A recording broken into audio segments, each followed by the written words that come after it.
Okay students, अब हम start करते हैं नैंड गेट। तो अब नैंड गेट किस किस का संयोजन होता है, जैसे नाम से पता लग रहा है नैंड नैंड किस किस का संयोजन हुआ, नॉट और एंड का। तो यहां पर ये संयोजन हो गया आपका नॉट और एंड का, यानी एंड गेट से जो निर्गत प्राप्त होता है उस निर्गत के आगे अगर हम नॉट संक्रिया लगा दें तो वो नैंड बन जाती है। तो कैसे, देखिए ये आपका दो इनपुट वाला एंड गेट हुआ, ए और बी, ये इससे आउटपुट मिला और इसके आगे तुमने कौन सी संक्रिया लगा दी, नॉट, दिस वन। ठीक है, या फिर इससे हम किस तरह से लिख सकते हैं,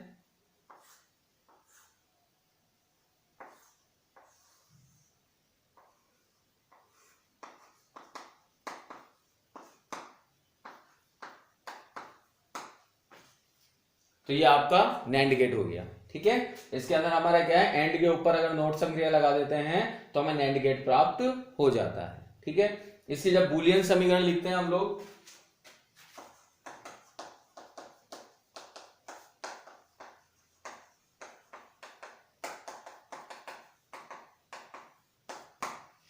तो y equals to a and b bar, ये इसकी बूलियन समीकरण होती है। मेनली तो आपसे ये डायग्राम या फिर बूलियन समीकरण या फिर ट्रुथ टेबल पूछेगा। अब इसकी ट्रुथ टेबल हम बनाते हैं। तो ट्रुथ टेबल कैसे बनती है, देखो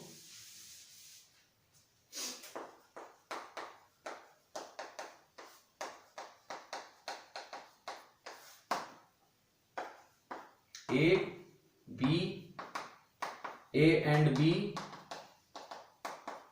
और a एंड b बार। भाई दो निवेशी हैं तो चार चर आएंगे, दो निवेशी के कारण से कितने चर होंगे, चार। तो पहले वाली लाइन में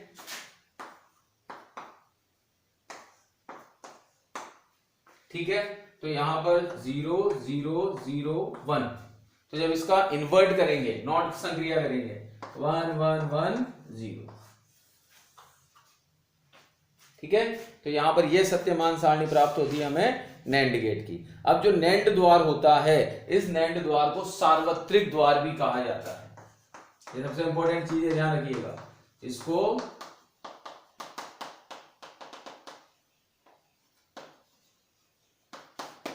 इस नैंड गेट को हम सार्वत्रिक द्वार भी कहते हैं या फिर यूनिवर्सल गेट भी कहते हैं। इसका रीजन ये है कि इस नैंड गेट से आप नॉट गेट भी बना सकते हो, एंड गेट भी बना सकते हो और गेट भी बना सकते हो। इसलिए ये एक यूनिवर्सल गेट है, सार्वत्रिक, यानी इससे सब बन सकते हैं। ठीक है, चलिए अब एक और गेट है आपका,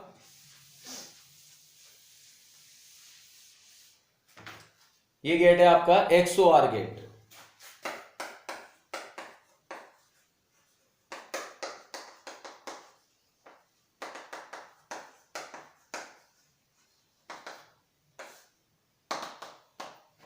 इसको हम कहते हैं एक्सक्लूसिव और गेट। XOR गेट को क्या बोलते हैं, एक्सक्लूसिव और गेट। इसका जो क्वालिटी होती है, इसकी क्वालिटी क्या होती है कि इस गेट में दो या दो से अधिक निवेशी और एक निर्गत होता है। इसमें भी दो या दो से अधिक निवेशी होते हैं और एक निर्गत होता है। इसका जो बूलियन व्यंजक लिया जाता है, वो बूलियन व्यंजक कैसे लिया जाता है, ए और इसके ऊपर इस तरह से सर्कल। तो ये प्रदर्शित करता है XOR को। अगर ये सिंपल ये सर्कल हट जाता तो और गेट बन जाता, लेकिन इसके ऊपर सर्कल लगते ही ये किसको प्रदर्शित करता है, XOR को। ठीक है, अब यहां पर हम ये कहते हैं कि इस द्वार में निर्गत तभी प्राप्त होगा उच्च, जब कोई ना कोई निवेशी एक अवस्था में होगा। यानी जब तक कोई निवेशी, सिर्फ एक निवेशी उच्च हो तभी निर्गत उच्च प्राप्त होगा, अदरवाइज हर कंडीशन में निर्गत निम्न प्राप्त होगा। ध्यान रखिएगा, एक भी निवेशी उच्च है, दोनों निवेशी उच्च नहीं होने चाहिए, एक निवेशी ओनली। कोई भी एक निवेशी उच्च होने पर निर्गत उच्च प्राप्त होगा, अदरवाइज हर कंडीशन में निर्गत क्या होगा, शून्य प्राप्त होगा। तो अब यहां पर हम एक सिंबल बनाते हैं, देखो इसका प्रतीक चिन्ह,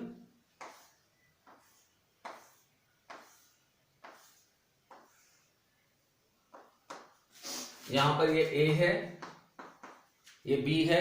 ठीक है, AB हो गया। अब यहां इसको हम लिखते हैं A XOR B equals to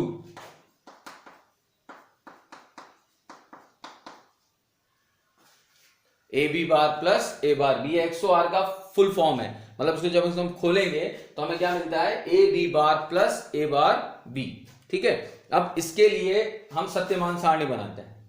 तो सत्यमान सारणी बनाने से पहले मैं इसका एक बूलीय परिपथ आपको बना के बताता हूं कि कैसे हम इसका बूलीय परिपथ बना सकते हैं। तो समझिएगा ध्यान से, एक्स आर का फुल फॉर्म है A B bar plus A bar B. अब इसका हम बूलीय परिपथ बना रहे हैं, तो उसको समझिएगा।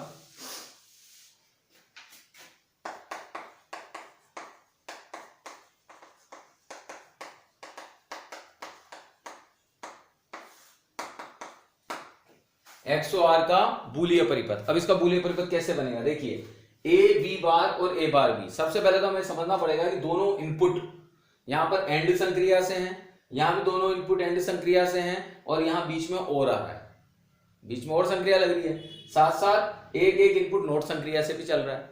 तो अब देखिए यहां पर कैसे क्या करते हैं हम लोग। सबसे पहले मैंने ए लिया, ठीक है, यहां पर मैंने बी लिया, और बी को यहां संक्रिया कौन सी लगा दी मैंने, नोट। तो आगे जाकर क्या बन गया, बी बार। समझिएगा ध्यान से, ए लिया, ए तो एज इट इज है, यहां बी लिया, बी के बीच में कौन लगा दिया, नोट। तो ये क्या बन गया, बी बार। तो ए बी बार किस संक्रिया से जुड़ रहा है, एंड से।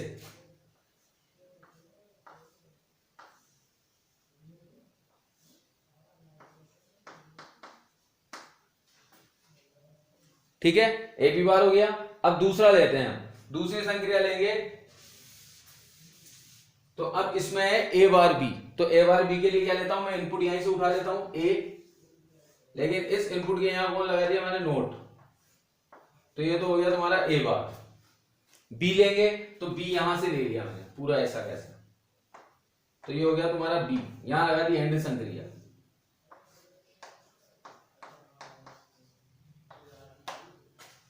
ठीक है, तो ए बी बार और ए बार बी। अब इन दोनों को कनेक्ट किया आपस में, किस संक्रिया से, और संक्रिया से।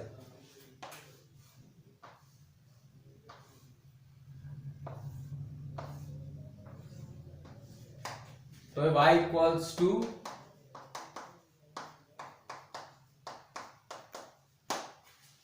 ए B bar plus A bar B. तो ये आपका बूलीय परिपथ बन गया, मतलब सीधा सा परिपथ है, आपको सिंपल इस संक्रिया के हिसाब से परिपथ प्राप्त करना है। ठीक है, अब इसकी सत्यमान सारणी लेते हैं हम।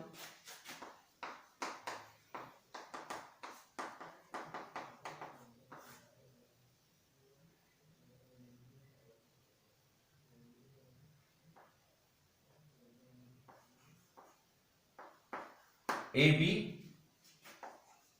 ए bar, B bar, A B bar, A bar B, और y इक्वल्स टू फाइनली ये हो गया। तो अब ए तो हो गया आपका 0 0 1 1 0 1 0 1। ठीक है, ये तो हो गया आपका ए और बी। अब ए का इन्वर्ट करते हैं, तो 1 1 0 0। बी का इन्वर्ट किया तो 1 0 1 0। ठीक है, नोट करते जा रहे हैं। अब एंड संक्रिया करेंगे किस किस की, ए और बी बार की। तो ए और बी बार, तो 0 1 0 0 0 0 1 1 1 1 0 0। अब ए बार बी करते हैं, तो ये ए बार बी 0 1 0 1 1 1 0 0 0 1 0 0। अब इन दोनों की और संक्रिया करो, तो 0 और 0 0 1 1 1 0 0 और 0। तो हमने क्या कहा था कि एक निवेशी अगर उच्च है तो आपको निर्गत उच्च मिलेगा, अदरवाइज दोनों कंडीशंस में आपको निर्गत 0 मिलेगा। तो ये आपका XOR गेट कहलाता है, और ये XOR गेट का आपका बूलीय परिपथ है। ठीक है, चलिए अब आगे देखते हैं हम इसमें।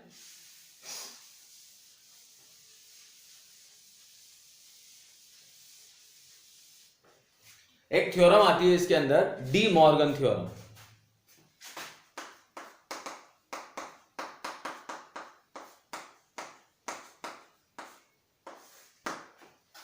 डी मॉर्गन प्रमेय। डी मॉर्गन प्रमेय क्या कहती है कि अगर सपोज दैट ए और बी पर बार है तो बार का बार कैंसिल हो जाता है। अगर बार पर बार होता है तो वो हट जाता है। ठीक है, इसी तरह से ए एंड बी है, तो इस पर से भी बार पर बार हट जाता है। लेकिन अगर फुल बार की जगह पर, आप समझिएगा, अगर फुल बार की जगह पर इस तरह से बार है, यानी ए पर अलग बार है, बी पर अलग बार है और फिर इनका होल बार है, तो और संक्रिया एंड में बदल जाती है और एंड संक्रिया और में बदल जाती है।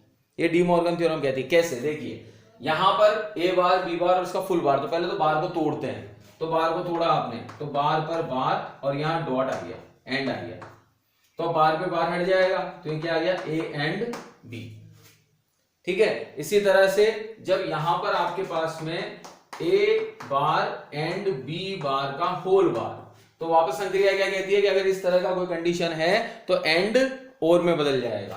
तो यहां पर ए बार पर बार और बी बार पर बार या फिर ए और, तो ये आपकी डी मॉर्गन थ्योरम की 4 प्रमेय हैं जो हमें ध्यान रखनी है कि अगर फुल बार है तो बार से बार हट जाएगा, और अगर हाफ बार है तो फिर और एंड में बदलेगा और एंड और में बदल जाएगा। ठीक है, चलिए आगे बढ़ते हैं। इसमें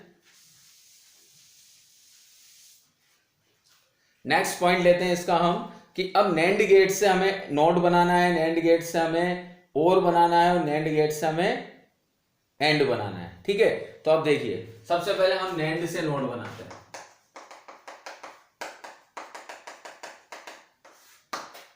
ठीक, तो नैंड से जब नोड बनाते हैं तो इसके लिए अब ये छोटी छोटी चीजें ध्यान रखनी है। इसके लिए एक नैंड गेट का उपयोग करते हैं।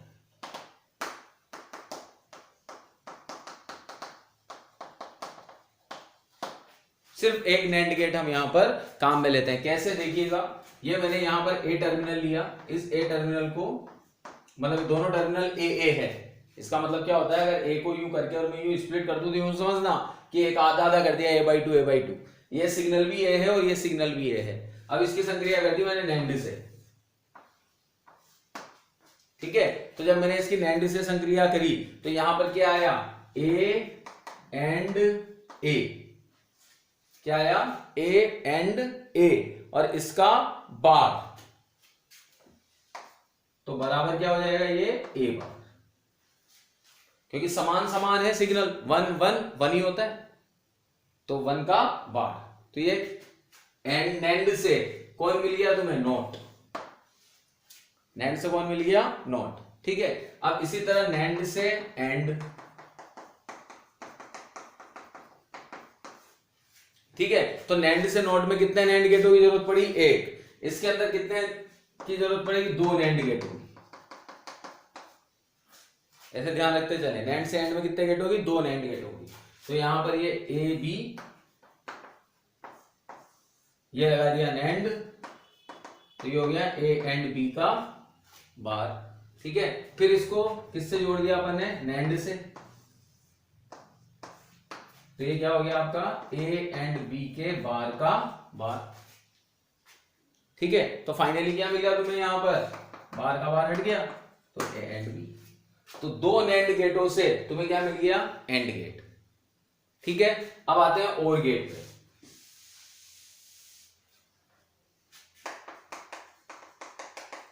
नैंड से और, तो जब नैंड से और गेट प्राप्त करेंगे तो नैंड से और गेट प्राप्त करने में 3 नैंड गेटों की जरूरत पड़ती है। नैंड से नोड में 1, नैंड से एंड में 2 और नैंड से और में 3। ठीक है, तो देखिए कैसे, ये तो ए बी, यहां तो हो गया तुम्हारा A and B, A bar B bar, फिर यहां पे एंड संक्रिया लगा दी तुमने, तो ये हो गया ए बार एंड बी बार का होल बार। भाई ये ए बार एंड बी बार, अब आगे बबल लगा हुआ है तो इसका होल बार। तो डी मॉर्गन थ्योरम क्या कहती है कि अगर स्प्लिट बार हैं, बार अलग अलग हैं और उसके ऊपर होल बार लग रहा है, तो एंड संक्रिया और में बदल जाती है, ए होल। तो इस तरह से हम नैंड गेट से तीनों गेट प्राप्त कर सकते हैं। साइड में मैंने नोर गेट से भी बता रखा है, तो उसको आप लोग देख सकते हैं आराम से, सेम वही प्रोसेस है। तो इस तरह ये चैप्टर 16 हमारा कंप्लीट हुआ बेटा। एक बार देखिएगा, कहीं कोई डाउट हो तो पूछिएगा। Thank you.